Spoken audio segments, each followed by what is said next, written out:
This is Lisa from Mobile Tech Review, and finally, I know you folks have been very patient waiting for this. We had a number of mishaps trying to get this review unit here. Finally, it's the Nexus 6P. Big Nexus on the back, you get the idea. Distinctive looking, isn't it, with this very large glass window on the back here. Do you like the way that looks? I leave that one up to you. That's beauty is in the eye of the beholder kind of thing. Obviously, this is the silver one. It's also available in black, and there's a white one too that's very attractive. That one, I believe, is only available if you get the 64 gig or higher storage options. Speaking of which, it's available at 32, 64, 128 gigs of storage. It has this neat little fingerprint scanner on the back right here. It is the big cousin to the Nexus 5X that we already reviewed. This one has a more powerful CPU, a bigger and higher resolution display. In fact, 5.7-inch Super AMOLED QHD resolution. Gorgeous looking. It's actually a very nice looking phone. I mean, aside from the strange little stripe on the back that you'll either love or hate, or maybe. Anyway, it's very thin. It's fairly light, 6.27 ounces, 178 grams, which is not bad for a phone that is this big. And it is about the size of the iPhone 6s Plus. We'll compare it with a couple of other phones so you can see. We're going to look at it now. So here it is, finally, the Nexus 6P. This is Google's higher end of the pair of phones they released in late 2015. Pure Android experience as you'd expect from a Nexus, and this is made by Huawei, who's made some pretty impressive phones lately. They're still not the big seller in the United States. They do pretty well in Europe and elsewhere, and they can make some beautiful product. In fact, the Huawei watch that we reviewed was one of the most attractive Android Wear watches. Of course, beauty is only skin deep, as they say. This is a very powerful smartphone, too. It has the Qualcomm Snapdragon 810 2 gigahertz octa-core CPU inside. That's the fastest Snapdragon CPU currently available, 3 gigs of RAM inside, and your choice of 32, 64, or 128 gigs of storage. Because this is a Google product and Google despises removable storage, there is no micro SD card slot. There is a nano SIM card slot right here that requires the usual pokey tool. One is included in the box.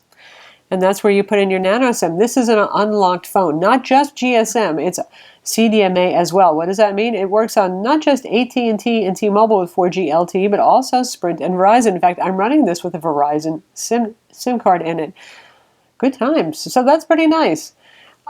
Obviously, this is the aluminum silver finish that we have right here. You can get it in black, and these are anodized aluminum surfaces, all real metal. It's pretty nice. You can get it matte black, and there's also a white one, and the white one is the high-end option. If you get the 64 gig, you can get that, but not the 32 gig.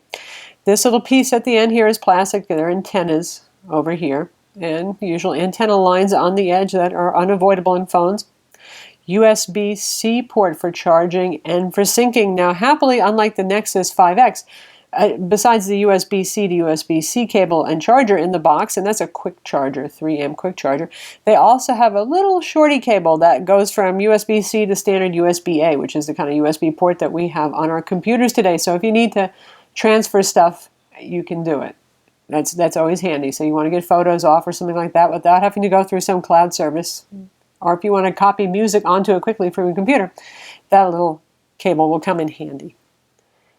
Up top, more antenna lines, our headphone jack, and chamfered edges here all around. Gives it a nice premium look. Will it scratch eventually? There's certainly a chance that it will. So far, ours hasn't, but I'm pretty careful with my phones too. And also, the light silver won't show it as much. Power button here with some texture on it, so you can feel the difference between it and the volume rocker on the side. But I hardly use the power button because we have the fingerprint scanner on the back. Again, with the little chamfered edge here, designed so either hand, your finger is going to pretty much just lay right there. So that can just touch it there. You don't have to click anything. You don't have to hit any buttons.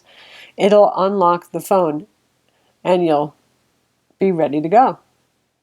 One minor complaint is I do like it better when the scanner is on the front, so you can see and make sure your finger is centered, but they did a real good job in terms of the tactile feel here. You can pretty well feel just with your finger, and you can tell if you've got it centered or not. So it hasn't been much of a problem, unlike the LG V10, which has a scanner on the back and not enough tactile feel going on. Under the glass here, we have more antennas going on. We have the IR for laser autofocus. We have the 12.3 megapixel camera. Sony sensor, large 1.55 micron pixel sensor sights for better low-light photos. Your two-tone LED flash here. Front has an 8 megapixel selfie camera, which, as you might guess, takes, well, pretty good selfies. Speaking of the LG V10, we have that right here. Big phone, this Nexus. This is the 5.7-inch one. If you like smaller, you might want to consider the 5X, though it's easier to hold than the Nexus 6 was, made by Motorola. That one was a pretty thick one, but you can see it's about the same size as the LG V10.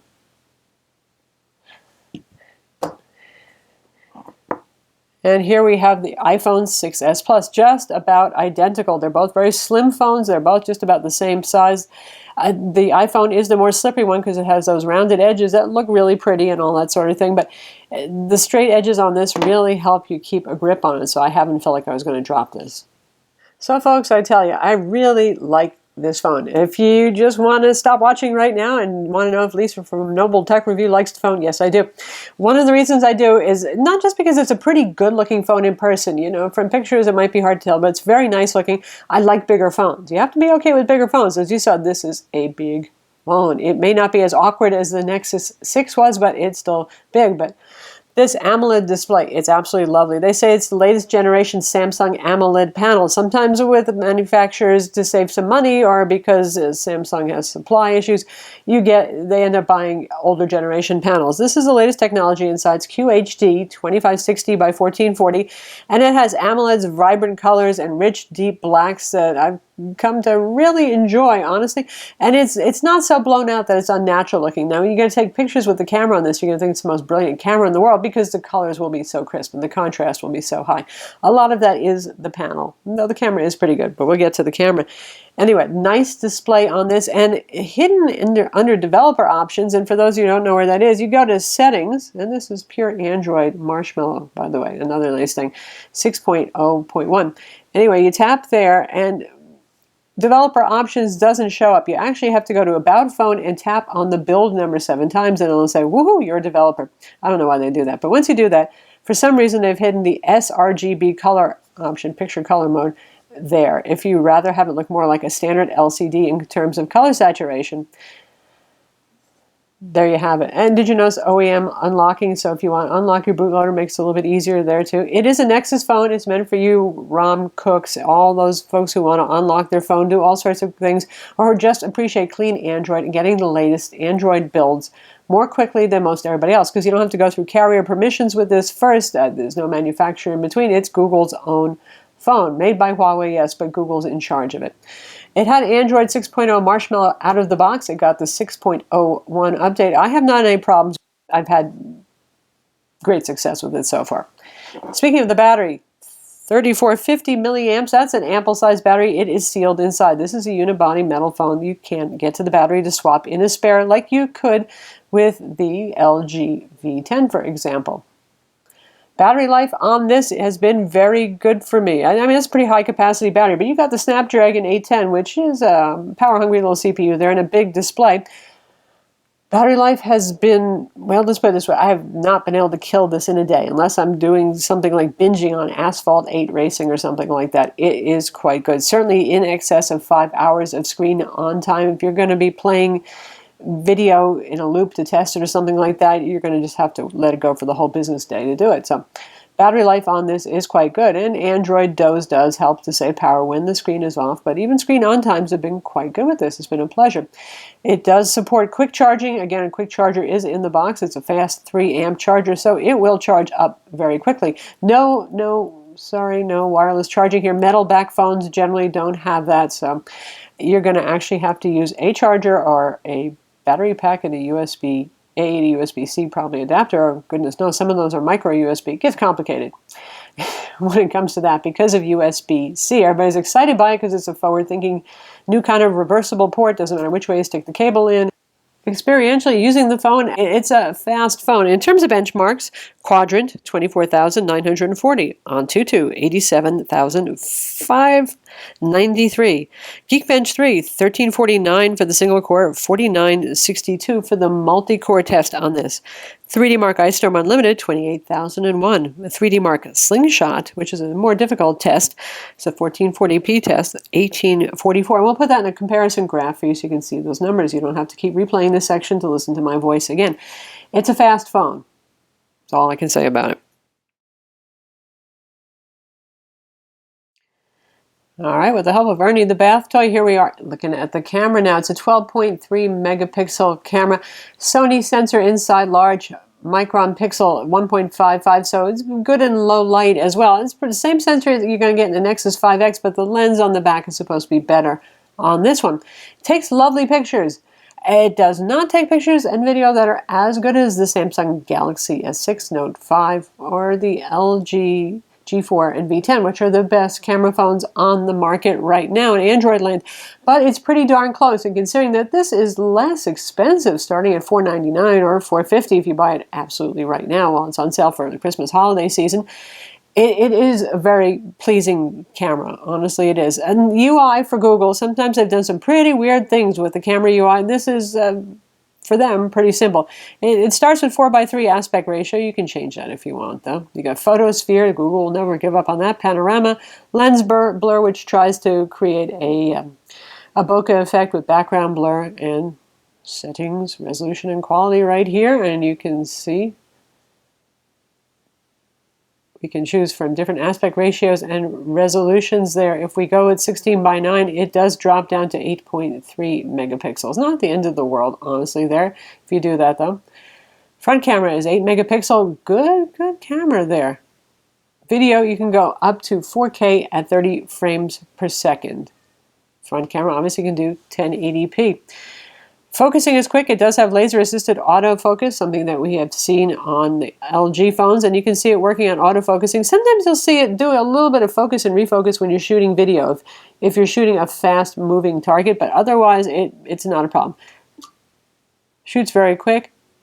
We have HDR plus mode over here, which generally speaking works pretty well. Your flash control as well. So let's take a look at some pictures. Not so much Ernie the bath toy there. But speaking of background blur, now here's something neat. I didn't use any background blur effect, but you can see here I was playing with the depth of field. This is an f2.0 lens, which should actually give us a little bit of depth of field control given the larger sensor size. And in this picture, I was focusing on these flowers here, and indeed they are sharper, not the orchid in the foreground.